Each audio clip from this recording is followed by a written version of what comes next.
kullul ulumi siwal Qur'ani mashghalatun illa al-hadits wa illa al-fiqh fi ad-din. Al-ilmu ma qala fihi haddatsana wa ma siwa dzalik waswasus syayatin. Waswasus syayatin. Wasawisus syayatin.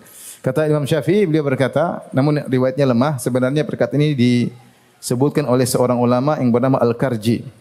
Ya, sebagian disebut oleh Isnawi dalam Tabaqat Syafi'iyah. Namun ini perkataan ulama. Dia berkata, kullul ulumi siwal Qur'ani masyghalah. Seluruh ilmu selain Al-Qur'an itu menyibukkan. Artinya ilmu syariat tanpa Al-Qur'an itu hanya menyibukkan.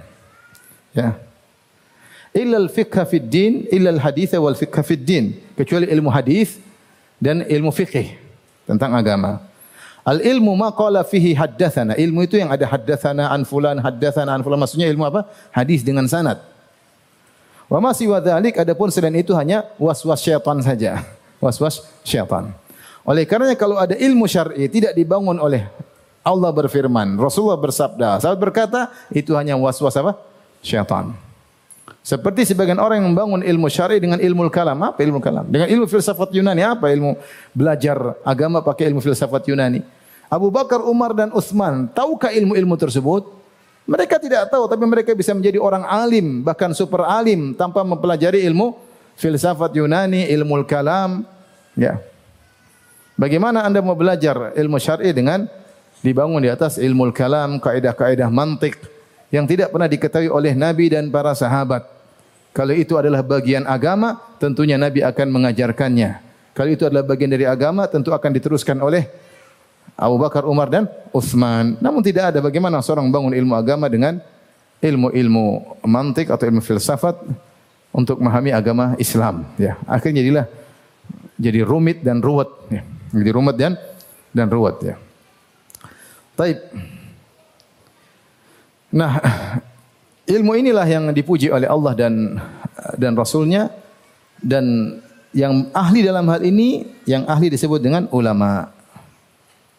Yang ahli disebut dengan ulama, alim. Al-alim, ya, jamaknya ulama. Inilah alim atau al-faqih. Ini faqih yang sesungguhnya. Seakan-akan Syekh Muhammad Wahab ingin menjelaskan untuk membedakan antara alim yang sesungguhnya dengan al-mutasyabbih bihi bil ulama, antara ulama yang sungguhnya dan orang-orang yang ngaku-ngaku sebagai ulama. Lihatlah ilmu yang mereka sampaikan. Kalau ilmu yang mereka sampaikan Al-Quran Sunnah perkataan, itulah ulama yang benar. Kalau ilmu yang disampaikan, saya bermimpi, kakek saya terbang, nenek saya terbang, ya, buyut saya bisa menghilang, ini ilmu apa ini? Ilmu apa seperti ini?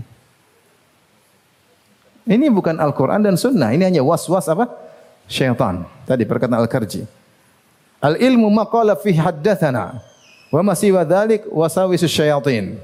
Ilmu yaitu yang ada haddatsana an fulan, haddatsana itu sanad, silsilah hadis.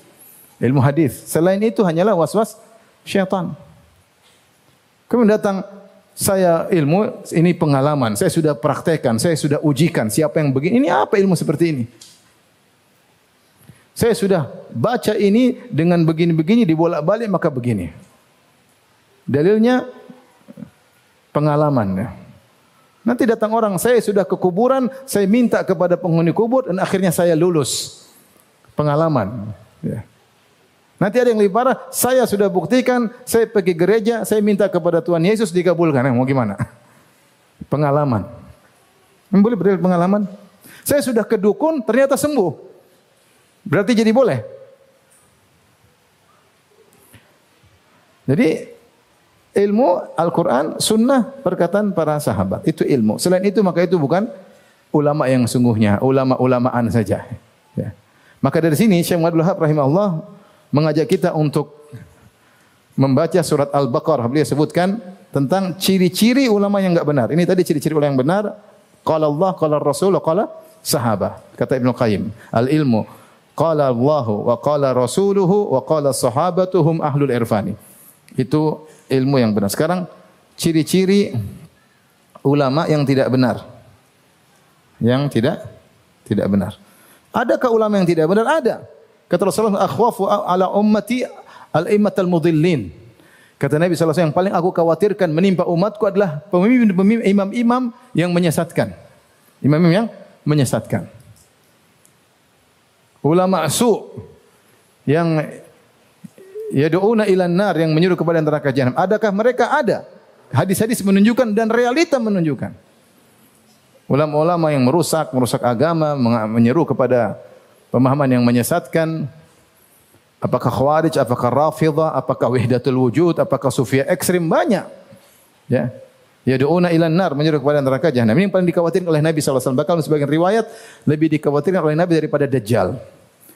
Kenapa? Dajjal meskipun luar biasa tapi dia hanya muncul di akhir zaman. Yang kedua, Dajjal pun ada ciri-cirinya sehingga orang beriman bisa baca tulisan kafir di jidatnya, di dahinya. Adapun al-aimatul mudhillin, para imam-imam menyesatkan, ini bahayanya setiap saat, setiap zaman, dan selalu ada mereka yang menyesatkan orang dari jalan yang benar. Yang menyeru bukan dengan Al-Quran dan Sunnah, tapi selain Al-Quran dan Sunnah. Tapi ciri ulama yang tidak benar, sebagaimana ciri-ciri Yahudi. Sebagaimana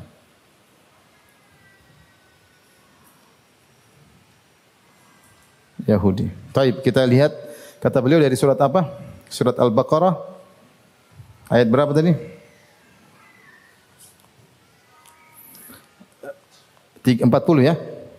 Taib, kita lihat apa saja yang disebut oleh Allah dalam surat Al-Baqarah ayat 40. Ya Bani Israel, Allah sedang berbicara tentang orang Yahudi. Wahai orang-orang Yahudi, Bani Israel, ingatlah nikmat yang aku berikan kepada kalian. Terus kemudian Allah berfirman, wala tashtaru bi ayati thamanan qalila wa iyaya fattaqun. Ciri mereka di antaranya menjual ayat, menjual syariat untuk dunia. Yang halal mereka bilang haram, yang haram mereka bilang apa? Halal. Untuk dapat apa? Dunia. Sudah tahu ini haram, enggak mau bilang haram. Kenapa? Supaya dapat jatah. Ini contoh ulama yang menjual syariat demi dapat apa? Dunia. Dia tahu ini haram tapi dia bilang apa? Halal. Karena dia dapat saham di situ. Ngeri. Dia tahu ini kelompok sesat tapi dia tidak mau menyatakan sesat. Kenapa? Ternyata kelompok sesat tersebut memberi duit sama dia. Bahkan mungkin keluarganya diayomi. Anak-anaknya disekolahkan ke luar negeri misalnya. Ya. Sehingga dia tidak mau bilang kelompok ini sesat. Sudah. Tutup mata.